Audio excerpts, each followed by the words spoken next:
हम दर्शकों को बताते हैं किस तरीके से प्रधानमंत्री नरेंद्र मोदी जब मंच से संबोधित कर रहे थे तब पसमानदा मुसलमानों को लेकर भी प्रधानमंत्री नरेंद्र मोदी ने अपनी बात रखी।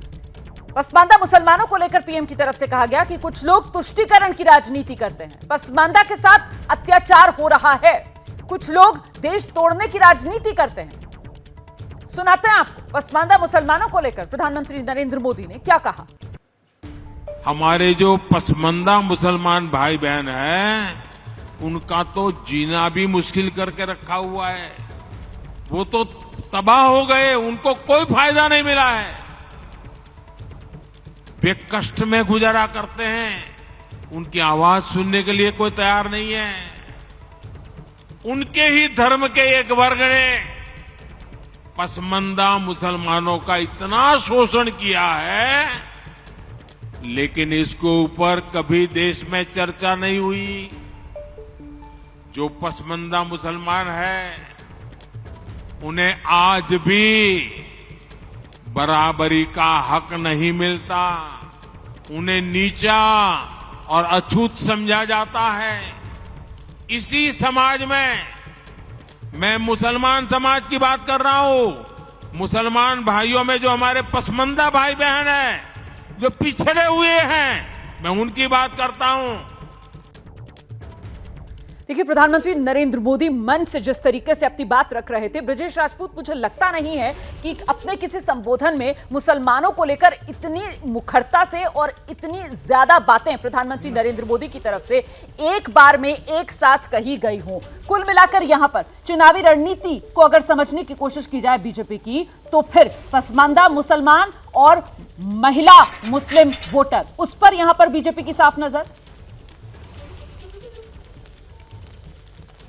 बिल्कुल रुमान, आपने सही कहा। दरअसल ये जो हम सब जो सुन रहे हैं, वो पहली बार ऐसा प्रधानमंत्री को इन मुद्दों पर इस तरीके से खुल के बात करते देख रहे हैं। उसकी वजह यही है कि ये वो प्रधानमंत्री जी जिन लोगों के सामने बोल रहे हैं वो उनके बूथ स्तर के कार्यकर्ता हैं, और ये सारे बूथ स्तर के कार्यकर्ता लोकसभा चुनाव की जो सारी सीट्स हैं उन पर जाएंगे, बूथ स्तर तक पहुँचेंगे, लोगों को ये सारी बातें कहेंगे। तो चुनाव के पहले पार्टी के जो कार्यकर्ता हैं उनके विचारों में स्पष्टता होनी चाहिए।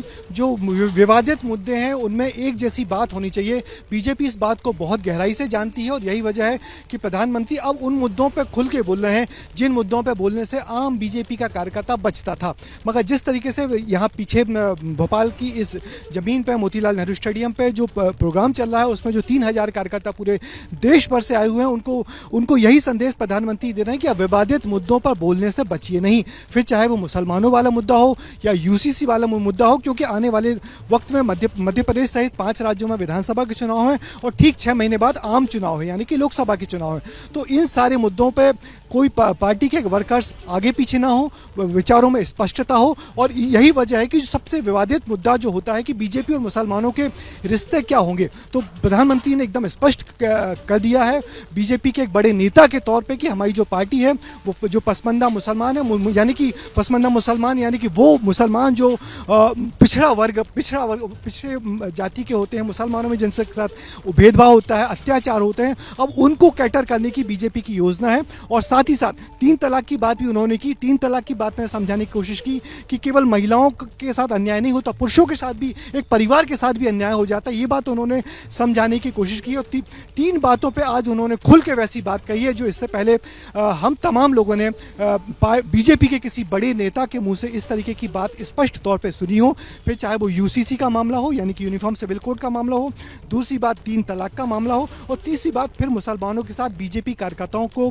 क्या रिश्ते होने चाहिए, किस तरीके से हम बीजेपी कार्यकर्ताओं को समझे। उन्होंने साथ-साथ यहाँ पर साथ की बात प्रधानमंत्री नरेंद्र मोदी की तरफ से कही जाती थी, जो मंत्र प्रधानमंत्री नरेंद्र मोदी ने दिया लगातार 2014 से, सबका साथ सबका विकास, बाद में उसमें सबका विश्वास सबका प्रयास जोड़ा गया। उसी मंत्र के अंतर्गत प्रधानमंत्री नरेंद्र मोदी ने आज खुलकर अपनी बात रखी मंच से, और कार्यकर्ताओं को यह संदेश दिया कि बीजेपी और मुसलमान किसी तरीके का कोई फासला, कोई दूरी नहीं। प्रधानमंत्री नरेंद्र मोदी की तरफ से यह बताया गया कि इस देश में पसमानदा मुसलमान जो है वो तुष्टीकरण की राजनीति का शिकार होता आया है, उसका नुकसान होता रहा है ऐसी राजनीति की वजह से। मुस्लिम महिला जो तुष्टीकरण की राजनीति की वजह से नुकसान उठाती आई है, और ऐसे में प्रधानमंत्री नरेंद्र मोदी की तरफ से 3 तलाक के मुद्दे से लेकर वो यूनिफॉर्म सिविल कोड, उसकी जरूरत भी देश के सामने रख दी गई, ये बताते हुए कि कुछ लोग अपनी राजनीति चमकाने के लिए इसका फायदा उठाने की कोशिश करेंगे। इस बीच हम सीधे आपको लेकर चलते हैं, मेरे साथ मेरे सहयोगी नीरज पांडे इस वक्त मौजूद हैं। नीरज, प्रधानमंत्री नरेंद्र मोदी का आज का संबोधन, 2024 का चुनाव, क्या रणनीति नजर आ रही है? नई ऊर्जा, नई शक्ति कार्यकर्ताओं को दे रहे हैं, साथ ही साथ दायरा खोल रहे हैं बीजेपी का, नई जबान, नई बात कार्यकर्ताओं तक पहुंचा रहे हैं प्रधानमंत्री नरेंद्र मोदी आज। नीरज।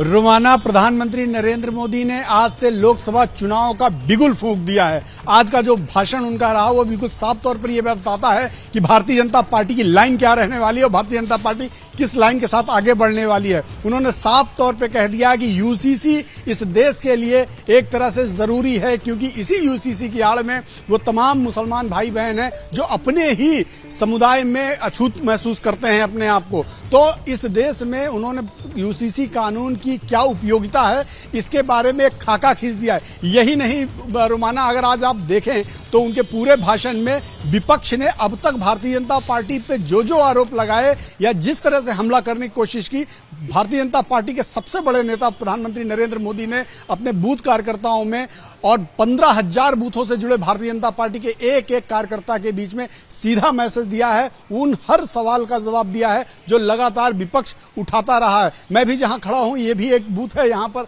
ऑलरेडी भारतीय जनता पार्टी के तमाम नेता और कई एक केंद्रीय मंत्री, राष्ट्रीय प्रवक्ता, वो सब मेरा बूथ सबसे मजबूत कार्यक्रम को सुन रहे हैं और इस दौरान प्रधानमंत्री नरेंद्र मोदी के भाषण को सुन रहे हैं। और प्रधानमंत्री नरेंद्र मोदी ने आज के अपने कार्यक्रम से आने वाले विधानसभा चुनावों का और लोकसभा चुनाव का सीधा रास्ता तय कर दिया है कि अब भारतीय जनता पार्टी की लाइन क्या रहने वाली है।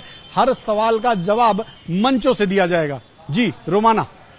बड़ी जानकारी यहां पर देखिए नीरज पांडे दे रहे हैं, बता रहे हैं किस तरीके से ये प्रधानमंत्री नरेंद्र मोदी का आज का संबोधन और इसमें जो बातें प्रधानमंत्री नरेंद्र मोदी ने कही हैं वो कहीं ना कहीं 2024 लोकसभा चुनाव का एक तरीके से बिगुल है और रणनीति पार्टी के लिए साफ बनाकर कार्यकर्ताओं तक पहुंचाने का काम पीएम मोदी की तरफ से अपने संबोधन के जरिए किया गया है। जैसे ही घड़ी का काटा दोपहर 2:30 पे आए, बबीता जी का दिल सास बहू साजिश के लिए मचल जाए। और ये है इनकी बहू, पूरे दिन ऑफिस की टेंशन हो जाए गॉन जब ये करें अपना फेवरेट शो फ्री टाइम पे ऑन।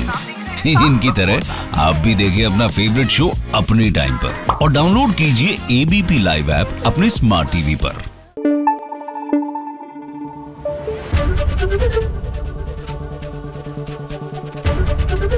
एबीपी न्यूज आपको रखे आगे।